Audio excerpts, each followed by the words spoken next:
A'udzubillahi minasyaitonirrajim. Bismillahirrahmanirrahim. Assalamualaikum warahmatullahi wabarakatuh. Fase tahapan penciptaan manusia dalam Al-Quran dan hadis.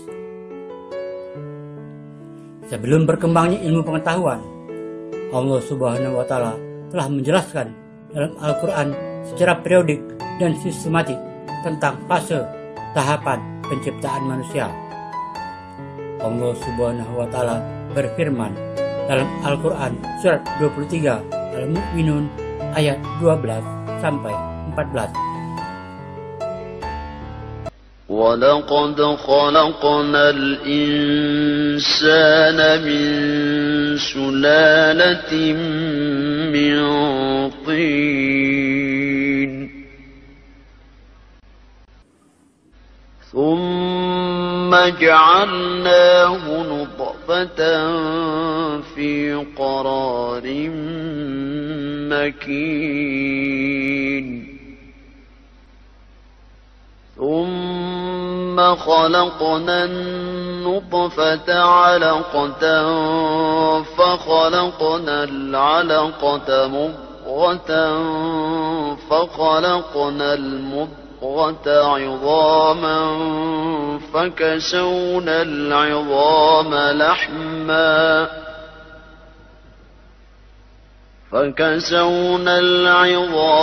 لحما ثم أنشأناه خلقا آخر فتبارك الله أحسن الخالقين.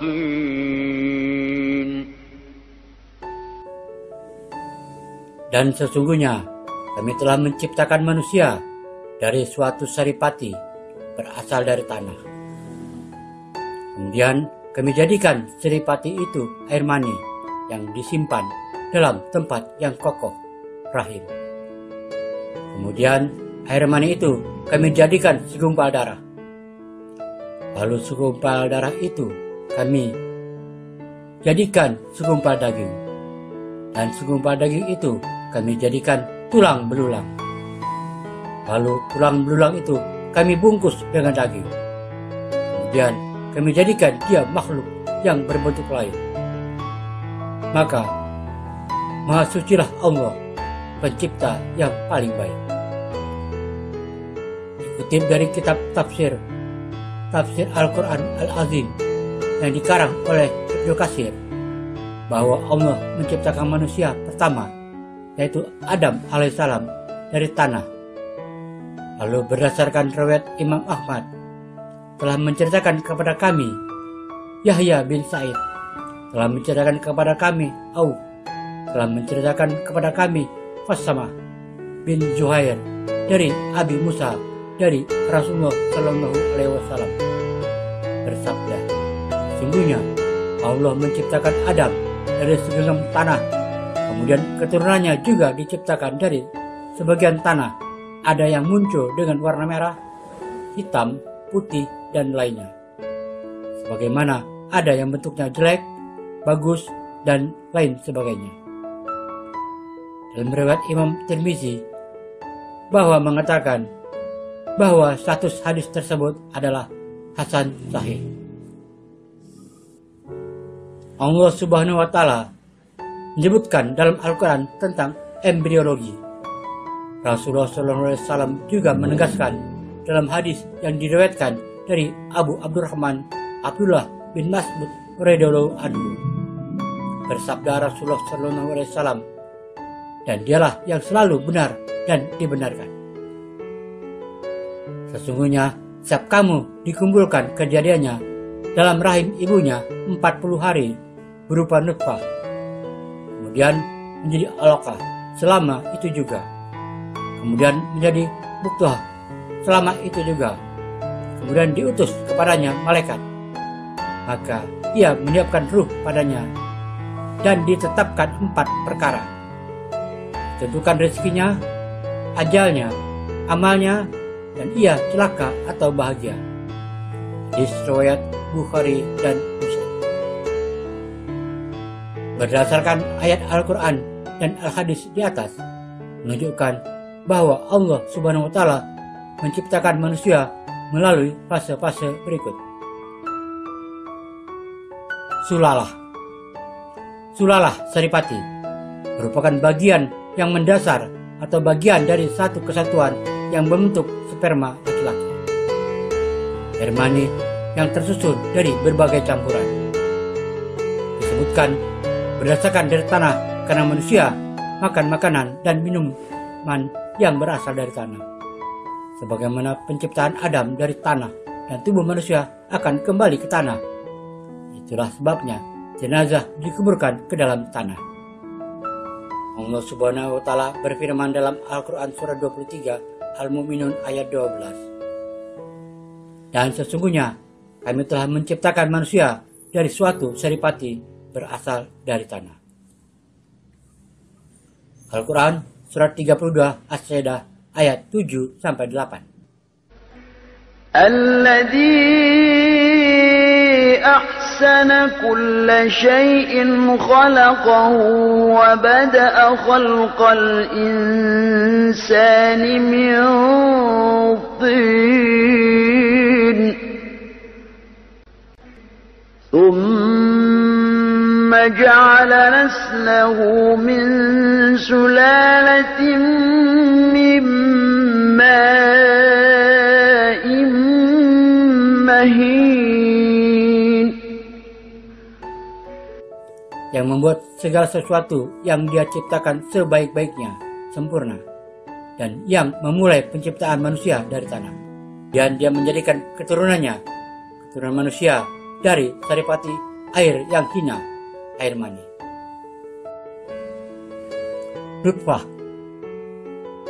Nutfahatun adalah sperma laki-laki dan sel telur perempuan yang telah bertemu dan terjadi pembuahan.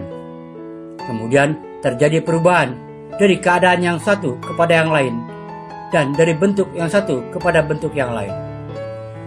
Riset para ahli embriologi menyebutkan bahwa selain mengandung spermatozoa, sperma, air mani juga tersusun dari berbagai campuran yang berlainan yang mempunyai fungsi masing-masing. Misalnya, mengandung gula yang diperlukan untuk menyediakan energi bagi spermatozoa, menetralkan asam di pintu masuk rahim, dan melicinkan lingkungan agar memudahkan pergerakan sperma. Allah Subhanahu wa Ta'ala berfirman dalam Al-Quran surah 23 Al-Mu'minun ayat 13. Kemudian kami jadikan saripati itu air mani yang disimpan dalam tempat yang kokoh, rahim.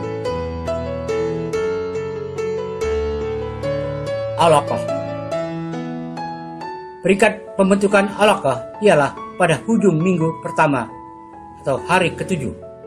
Pada hari yang ketujuh, telur yang sudah disenyawakan itu akan tertanam di dinding rahim, qaror makin. Selepas itu, kami mengubah nutfah menjadi alaqah. Allah Subhanahu wa Ta'ala berfirman dalam Al-Quran surat 23 Al-Mu'minun ayat 13. Kemudian air mani itu kami jadikan segumpal darah. Lalu segumpal darah itu kami jadikan segumpal daging. Dan segumpal daging itu kami jadikan tulang belulang. Lalu tulang belulang itu kami bungkus dengan daging. Kemudian kami jadikan dia makhluk yang berbentuk lain. Maka Maha Suci Allah, pencipta yang paling baik. Alaqah secara bahasa mempunyai arti sesuatu yang mengambang atau menempel. Sedangkan pada alaqah ini, embrio berbentuk segumpal darah, sebagaimana tegaskan Allah Subhanahu wa Ta'ala dalam surat Al-Alaq ayat 2. Khalaqal insana min 'alaq. Yang menciptakan manusia dengan segumpal darah. Alaqah merupakan bahan dasar bayi yang berupa sel tunggal. Dalam istilah biologi, sel ini disebut zigot sebagai segumpal darah. Istilah alaqah ini juga tersebut dalam firman Allah Subhanahu wa Ta'ala dalam surat 75 Al-Qiyamah ayat 38.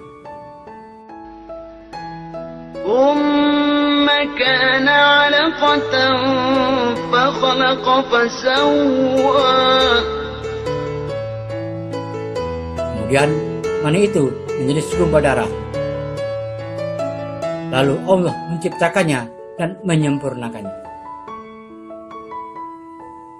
Mudghah. Pembentukan mudghah dikatakan berlaku pada minggu keempat. Perkataan mudghah disebut sebanyak 2 kali dalam Al-Quran, yaitu surat 23 Al-Mu'minun ayat 14 di atas dan surat 22 Al-Hajj ayat 5. يا أيها الناس إن كنتم في ريب من البعث فإنا خلقناكم من تراب ثم من نطفة ثم من علقة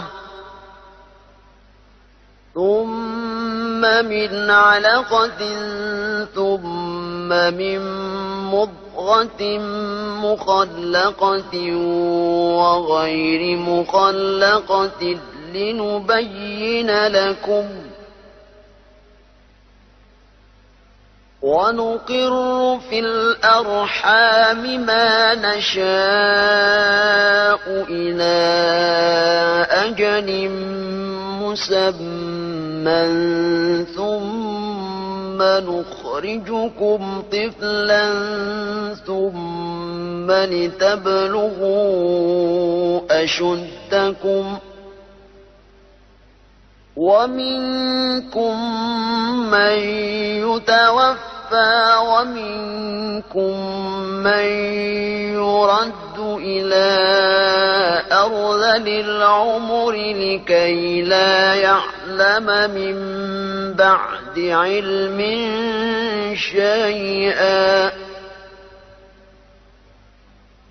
وترى الأرض هامدة فإذا أنزلنا عليها الماء اهتزت وربت وأنبتت من كل زوج بهيج. Hai manusia, kamu dalam keraguan tentang kebangkitan dari kubur, maka ketahuilah, sesungguhnya kami telah menjadikan kamu dari tanah, kemudian dari setetes mani, kemudian dari segumpal darah, kemudian dari segumpal daging yang sempurna kejadiannya dan yang tidak sempurna, agar kami jelaskan kepadamu dan kami tetapkan dalam rahim apa yang kami kehendaki sampai waktu yang sudah ditentukan. Kemudian kami keluarkan kamu sebagai bayi. Kemudian dengan berangsur-angsur kamu sampai pada kedewasaan. Dan di antara kamu ada yang diwafatkan, dan ada pula di antara kamu yang dipanjangkan umurnya sampai pikun, supaya dia tidak mengetahui lagi sesuatu pun yang dahulunya telah diketahuinya. Dan kamu lihat bumi ini kering pada awalnya. Kemudian apabila kami turunkan air di atasnya, hiduplah bumi itu, dan suburlah tanahnya, dan menemukan berbagai macam tumbuh-tumbuhan yang indah. Mudghah yang mempunyai arti segumpal daging ini merupakan fase yang mana berbentuk lengkung dengan penampakan gelembung-gelembung serta alur-alur embrio yang tumbuh berumur 40-42 hari. Tidak lagi mirip dengan embrio hewan karena sudah dilengkapi dengan pendengaran, penglihatan, kulit, otot, tulang, sebagaimana disebutkan dalam hadis Nabi Shallallahu Alaihi Wasallam dari Hudzaifah ibnu Asid.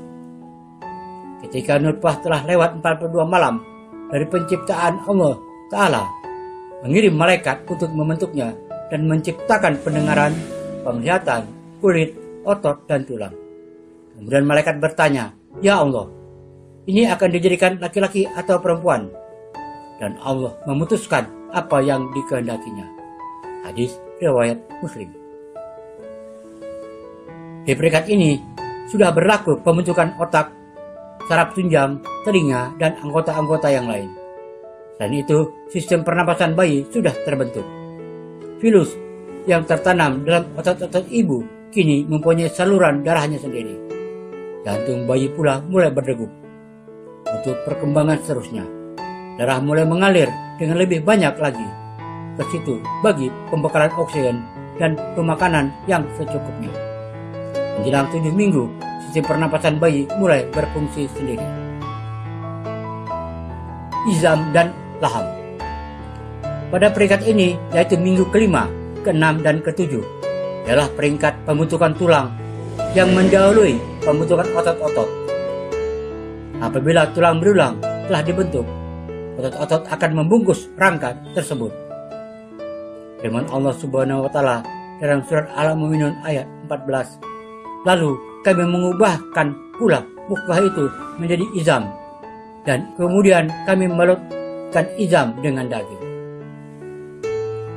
Kemudian pada minggu ketujuh terbentuk pula satu sistem yang kompleks. Pada tahap ini, perut dan usus, seluruh saraf, otak, dan tulang belakang mulai terbentuk. Serentak dengan ini, sistem pernapasan dan saluran pernapasan dari mulut ke hidung dan juga ke paru-paru mulai kelihatan. Begitu juga dengan organ pembiakan kelenjar.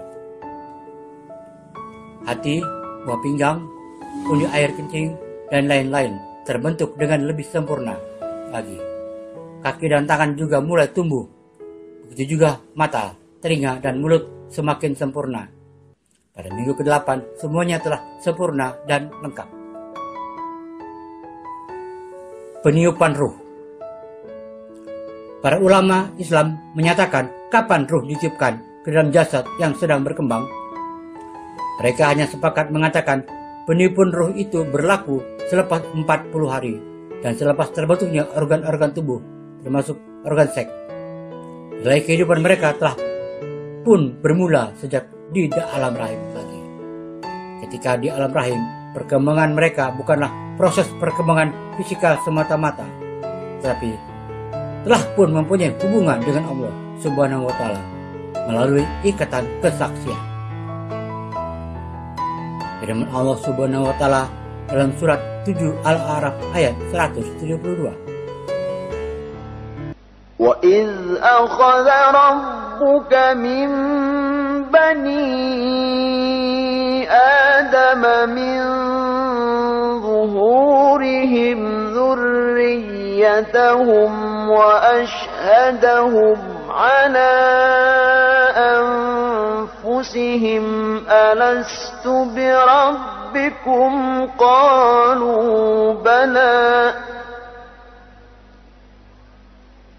قالوا بلى شهدنا أن تقولوا يوم القيامة إنا كنا عن هذا غافلين.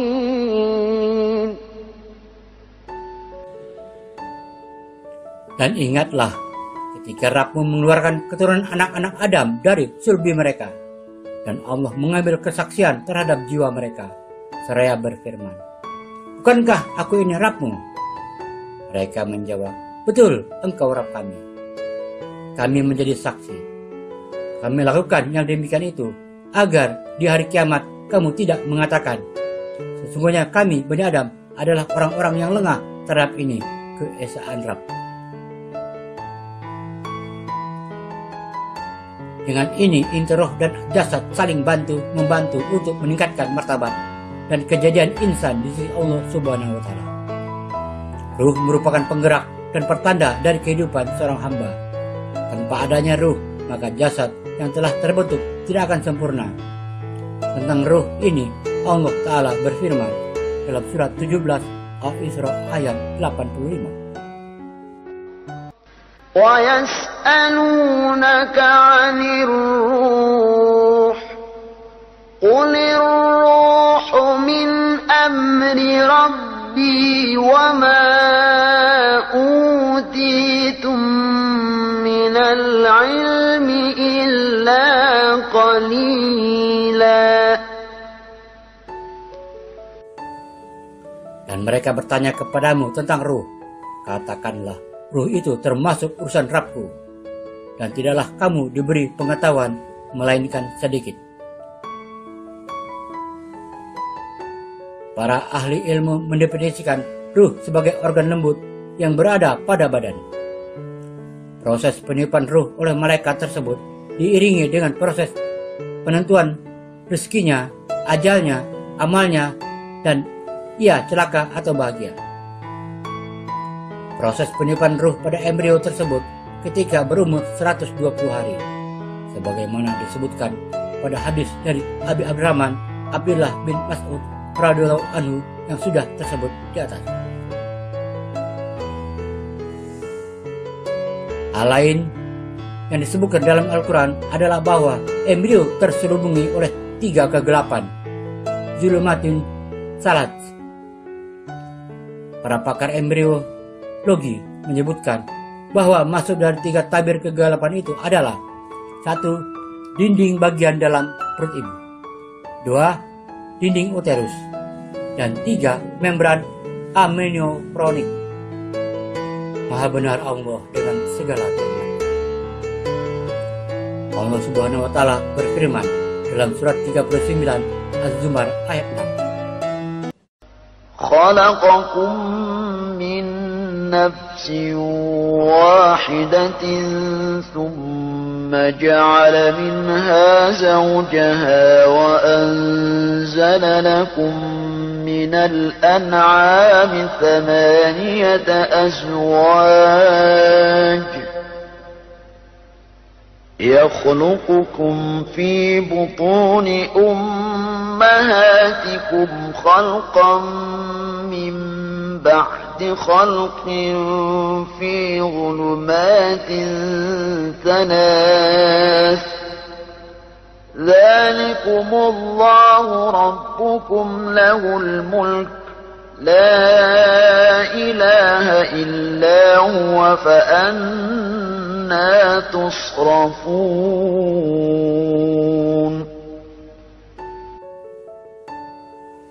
Dia menciptakan kamu dari seorang diri, kemudian dia jadikan darinya istrinya, dan dia menurunkan untuk kamu 8 ekor yang berpasangan dari binatang ternak.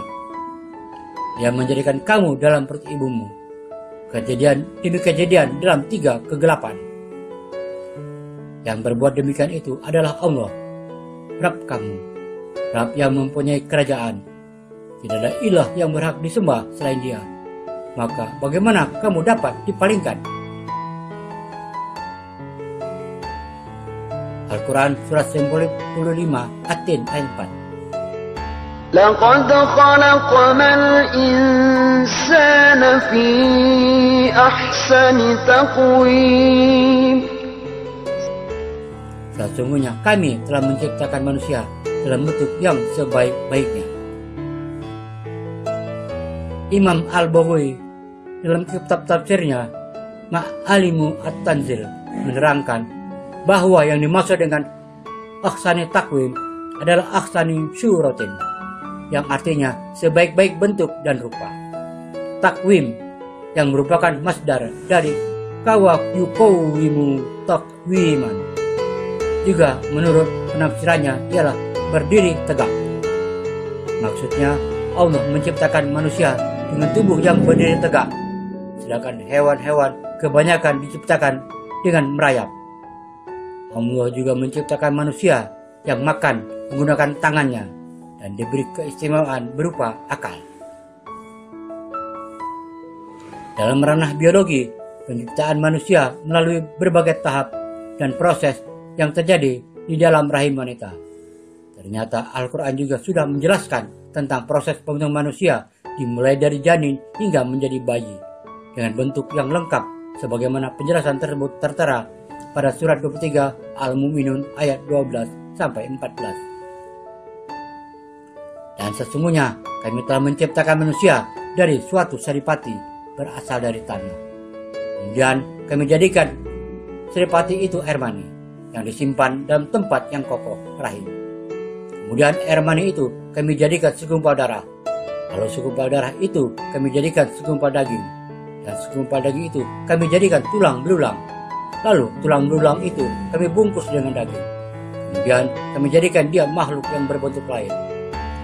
Maka Maha Suci Allah, pencipta yang paling baik. Sebelum berkembangnya ilmu pengetahuan, Allah Subhanahu wa Ta'ala menjelaskan dalam Al-Quran, dan Rasulullah SAW sudah menegaskan dalam hadisnya.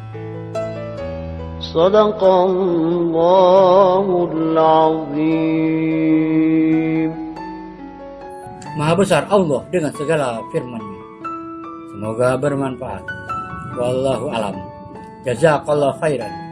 Semoga Allah membalasmu dengan kebaikan. Assalamualaikum warahmatullahi wabarakatuh.